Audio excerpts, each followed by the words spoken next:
Right here, the turnovers for these two teams, second most and second fewest for Cincinnati down there at the bottom. A big one. That's what's held Minnesota back earlier in the season.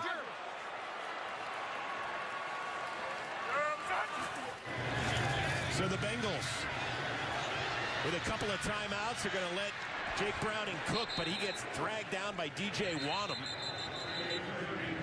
And the Bengals will utilize their second timeout with 16 seconds left. That's a play right there for Jake Browning.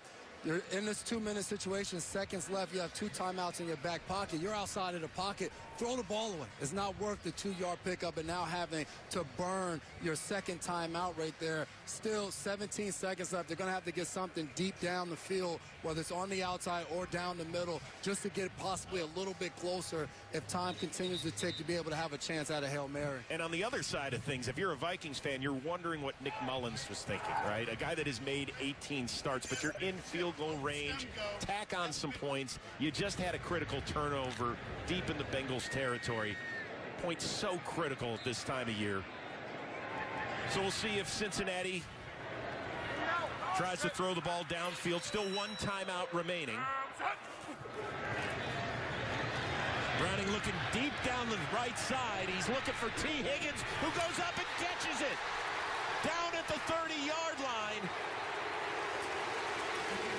He worked it past Mekhi Blackman, the rookie out of USC, and Cincinnati utilizes its last timeout. Jake Browning just giving T. Higgins an opportunity, throws the ball up there, and he's in perfect position. Now, I'm a former DB. I look at that play, I'm like, T. Higgins kind of gives him a shrug, but as a DB right there, you have to go up there and make that play. For Blackman, you have to go up and not allow him to get in front of you.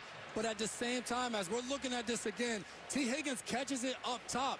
As he goes to the ground, that ball might have hit the ground and hits B.J. Hill. He's able to walk away with that interception from the ground nonetheless. Anybody check to see if B.J. Hill's among the league leaders in interceptions now? That's consecutive weeks. If he was talking trash last week to the DBs, it's only going to get worse this week. B.J. Hill, the big man showing they got hands too. So the Vikings missed on an opportunity to double dip there at the end of the first half and here in the second half, as Kene Nwanwu is standing in the middle of his own end zone ready to return the kick. McPherson boots it away. And Nwanwu is going to return it from the 2. Goes all the way across field with a flag down behind the play. And so it looks like the Vikings will start this drive deep in their own end. Foul. Blindside block. Receiving team number 33. After this, the goal. First down. That's on Brian Asamoah, a native Ohioan in the Columbus area. All right, let's check in with Steve Weish. Steve? Hey, guys, Viking coach Kevin O'Connell said that he challenged his team to play better in all 3 phases. In fact, the best they played all season. He also said he told his quarterback, Nick Mullins, do not play hero ball. All right, makes some sense, particularly in the red zone. Field goals are good things, too. Yes, it took points off the board. We're looking at a 7-3 score. But in reality, the Vikings should be up at least 13-3, possibly 21-3 if they take advantage of those opportunities down there in the red zone. Vikings will start with the ball at their own 7. Ty Chandler, who had a solid first half, sees the rock. Good cut, bounces outside. Works against Jordan Battle, and that is a big gain for the Vikings to get him out of a hole. They've done so well. They started this second half off the same way they started the game. The big guys up front, even Jordan Addison coming down to seal the edge on a really good block right there, and Ty Chandler getting up the field. Let's see how much more Kevin O'Connell is willing to put the ball in Nick Mullins' hands with the turnovers he had in that first half. 12 carries for 68 yards as you take a look at the Vikings' first half possessions. As we mentioned, they pretty much did what they wanted against this Bengals D, except put points on the board. Battle there to stop Chandler after a short gain. Both of these teams started the game off with drives where they went down and put points on the board, and then both offenses weren't able to finish. You said it with the Vikings. They got down there. For the Bengals, they missed on a deep one to Jones over the middle that Browning wished he had back. But since then, we saw 2 drops in that first half from T. Higgins as well, if you count the long one of him not being able to hold on to it.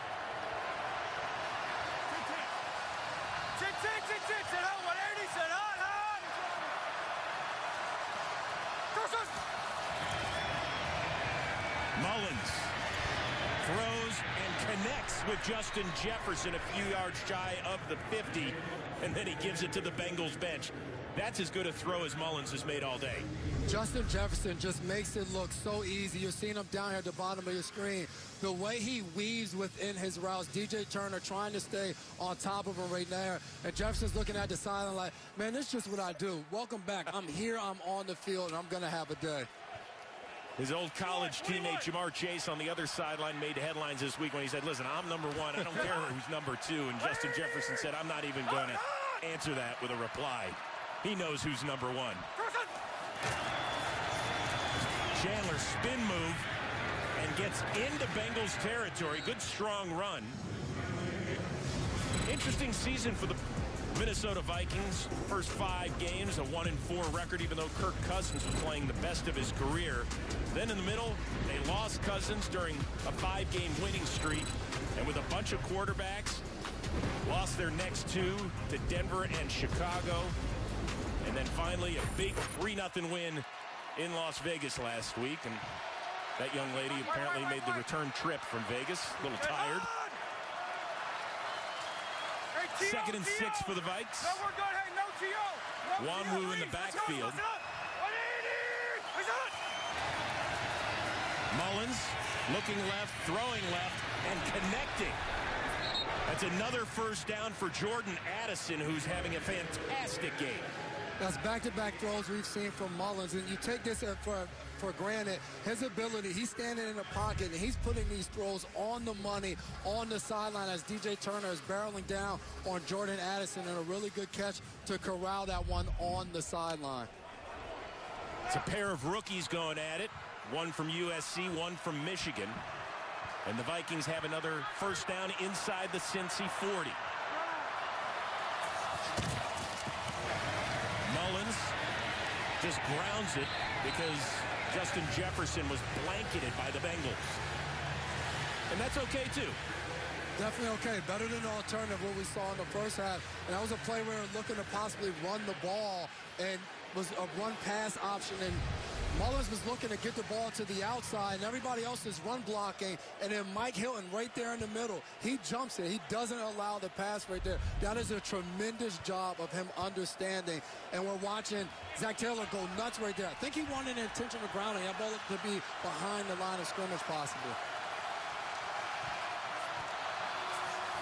2nd and 10, Chandler again. And it's Miles Murphy who's having a really solid game as the first-round pick for the Bengals. All right, that's Nick Mullins' son. Come on, buddy. It's all right. Your dad's playing well. Luke, let's go. Big third down. Yeah, he's on screen time. Kids love screens. But you're right. It is 3rd and 9. I got to imagine he's all tuned in on NFL Plus right now. Has the headphones on. Chris, he wants to hear what me and you are saying about his dad in this game. Hey, kiddo, don't worry. We'll get you a discount after the game. Consider it our holiday gift from us to you. 3rd and 9. Mullins just gets the snap away. Pressured again. Throws it off his back foot. Caught. It's caught by Addison. He's going to go all the way in for a touchdown. Mullins beats the blitz, and the Vikings have their 2nd score of the game. Nick Mullins has that gunslinger mentality, and when you take it away from him sometimes, you miss on plays like this, falling to the ground, really probably an ill-advised throw, but he's able to find Jordan Addison, who gets his fingertips on that ball, as we're going to see DJ Turner going underneath, and look at that catch.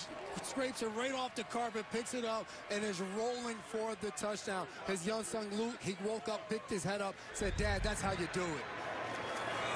The PAT is good, so I wonder if Kirk Cousins and Justin Jefferson are still Luke's favorite players. Maybe it's Jordan Addison. So now up to Jake Browning to respond. Bengals have been blanked since their opening drive and have just 101 total yards on the day. Mixon trying to find his way, and he does so past the 30, lowers his shoulder, and a nice gain on first down. And that looks like Jonathan Bullard for the Minnesota Vikings that's grabbing his right ankle.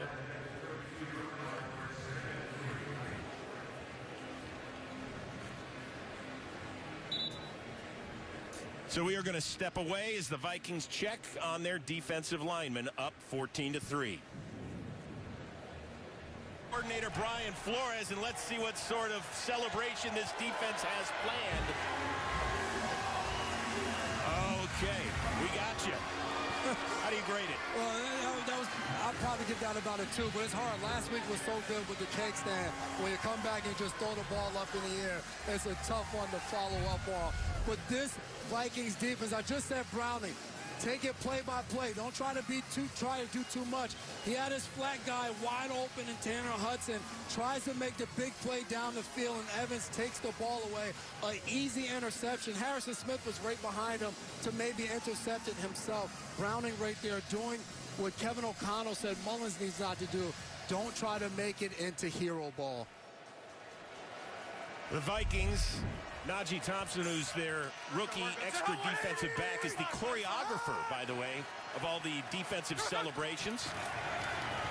Not sure we'll be seeing that one anytime in the near future. Chandler muscles out a couple of yards there. So you just saw a probably what we'd call a so-so celebration. They've been much better this year, right? They have. They've been very impressive. This is what they do. It was funny. We talked to Brian Flores yesterday, and he said he yells at them when they don't celebrate, when they make a play.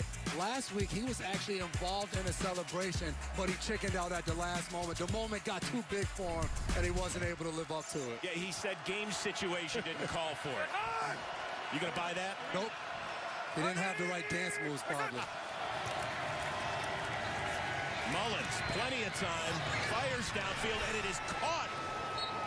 Jefferson again between two defenders and letting them know.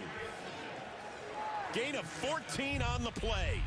There are certain guys in this league that are just special. We all know Justin Jefferson is one of those. That is probably pass interference right there on the Rouzier. Jefferson's still able to come away with the ball with his left arm being held onto. That's one of those guys where if there's only one defender on him, you just throw him the ball because you know he'll come away with it. Fifth catch on the day for Jefferson, who was held to 2 in his return last week. In his return out in Vegas. Little dump pass to Chandler. Weaves his way. Nice first down gain. And now if you're Nick Mullins, once again, just keep adding points on the scoreboard because this offense is moving.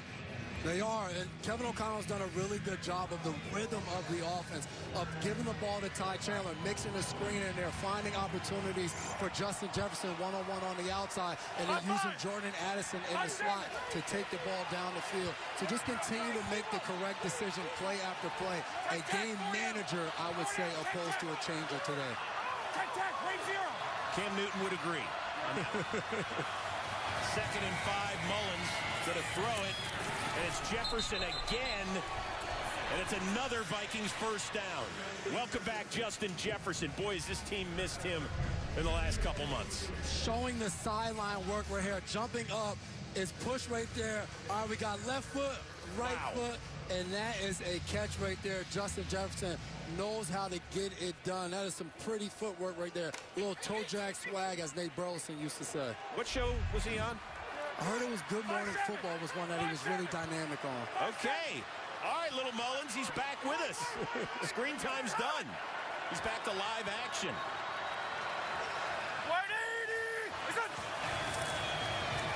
Chandler bounces outside, and a nice solid gain of 8 yards on first down. Good block by Garrett Bradbury, the center. You said it. That offensive line, they're moving people out of the way and allowing Ty Chandler. It's not until he's 5 or 6 yards down the field until he faces his first contact from this Bengals defense. O'Connell, he's been mixing it up. I would expect him to go play action here on 2nd and 2. Try to get him to bite on the run and get something over the top. Maybe take a shot at the end zone right there and try to, instead of driving it all the way through the red zone. And for Chandler, those 87 yards on the ground, that is a career high. Filling in for the injured Alexander Madison. 2nd and short, and whistles and a flag. A little bit of motion on the Vikings. Ball start. Offense number 71. 5-yard penalty. Still 2nd down. That's the left tackle, Christian Darrisaw.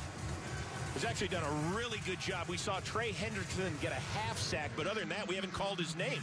Exactly, and we've watched the Bengals come with pressure. And the one thing for defensive coordinator Lou Anarumo, if you can just get pressure with your 4 guys getting to the quarterback, so you don't have to start to blitz guys from that linebacker position or the DB position. They've had the blitz, and a lot of that was Darrisaw showing up for a huge matchup against Trey Hendrickson.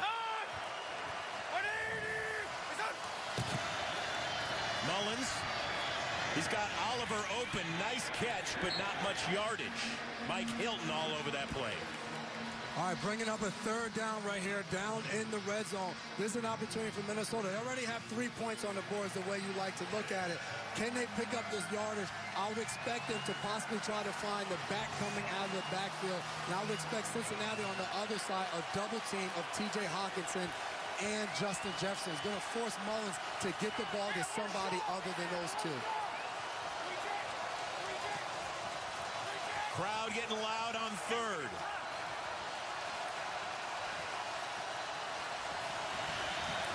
Mullins fires incomplete, a miscommunication between the quarterback and Hawkinson.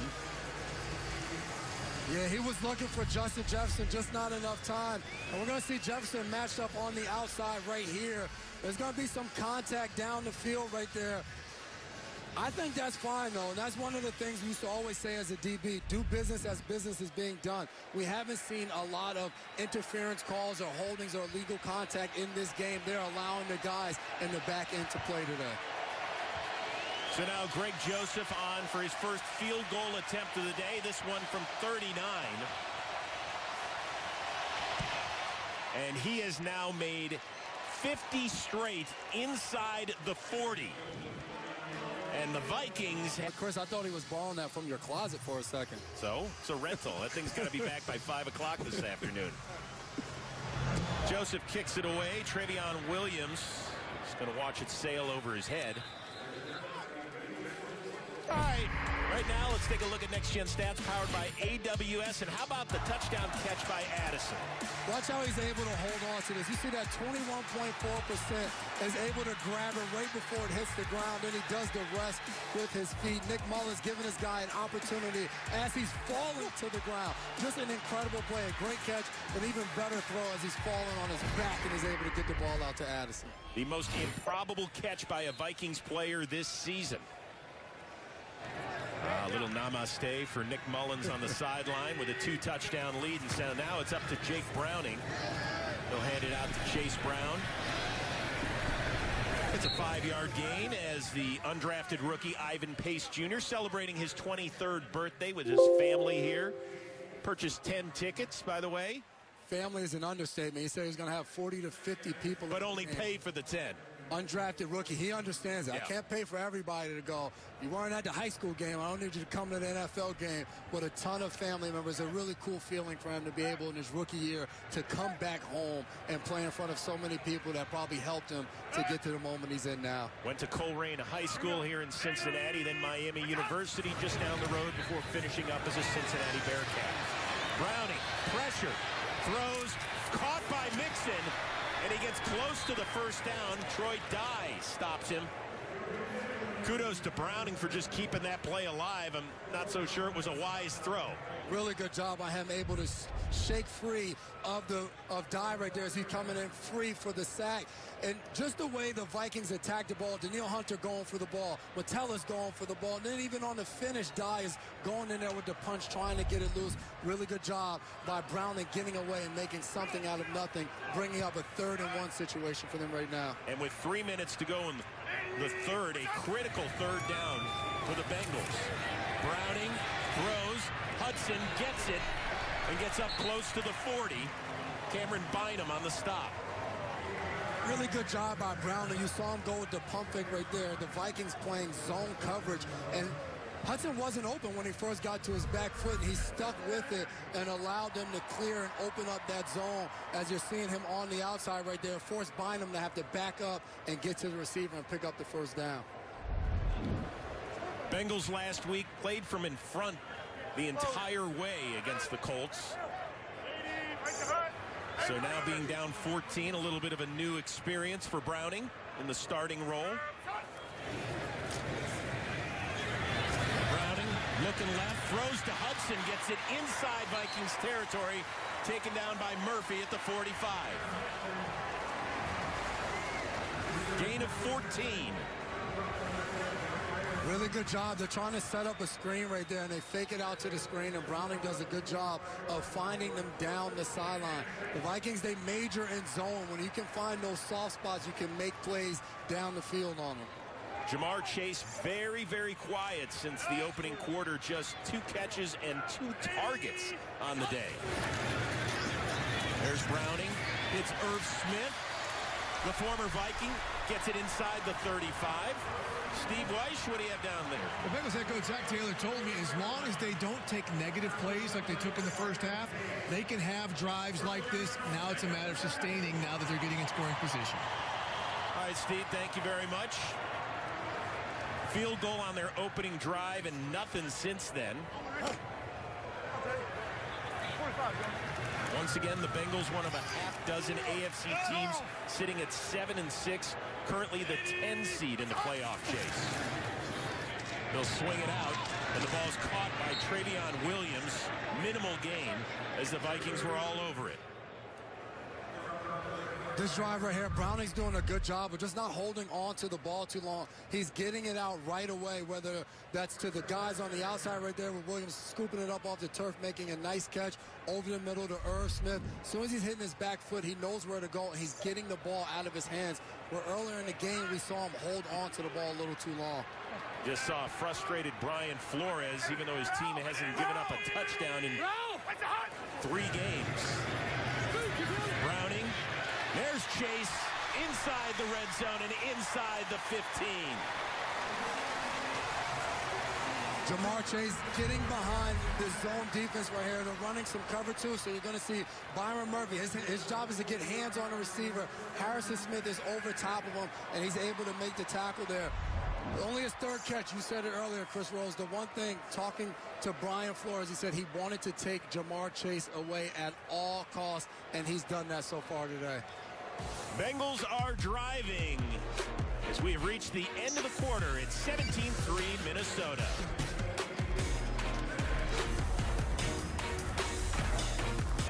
Final 15 minutes of play alongside Jason McCourty and Steve Weiss. I am Chris Rose. Vikings with a 2-touchdown lead, and look at this. The Vikings defense hasn't given up a touchdown in over 166 minutes. That's the longest streak in the NFL this season. They've been lights out, and right now the Bengals are knocking on the door, though. They're going to have a red zone stop to keep that streak alive. Joe Mixon in the backfield. Browning looks, throws to the end zone. Higgins, touchdown! Cincinnati!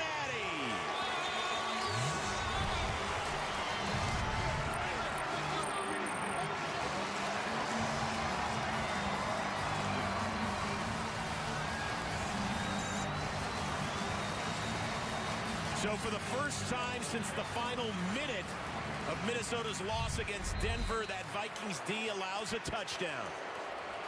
Right there, T. Higgins able to get past by him and get to the outside. Browning puts it right on him. T. Higgins making up for some drops early on in this game. Comes out with a huge touchdown celebration. That is the graphic jinx right there. Yeah. You put it up there, the longest time streak. Next thing you know, the very next play. No, that's only good on field goals. Okay, I'm sorry. Anything else, it does not apply. I got you. I'm still learning as I go. Tough year physically for T. Higgins, who's missed 4 games and hasn't had the production he wanted, but here he comes up big time. Jake Browning, 7 of 7 on that drive, finishing it off with 6 when he hits number 5.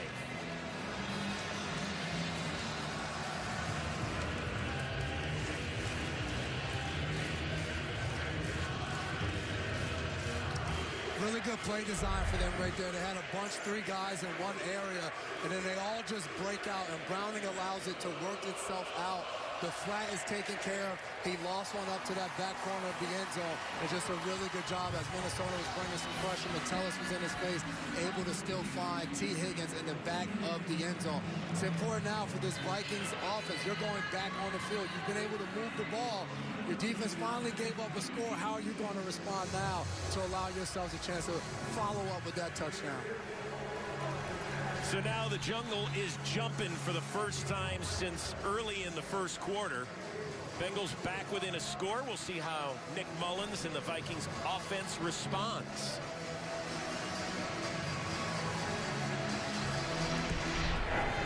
McPherson's kick sails out of the end zone for a touchback. Hey, nothing screams fandom like an official NFL jersey. You can represent your favorite player from your favorite team or gift them the jersey of their MVP. There's still time to get it before the holiday season. And with the largest selection from all 32 teams, NFLshop.com is the jersey headquarters for every NFL fan. Do you wear a McCourty jersey around the house at all? Or? I don't. I try to convince my son to wear a McCourty jersey. He has no interest in it. He'd rather wear guys playing nowadays.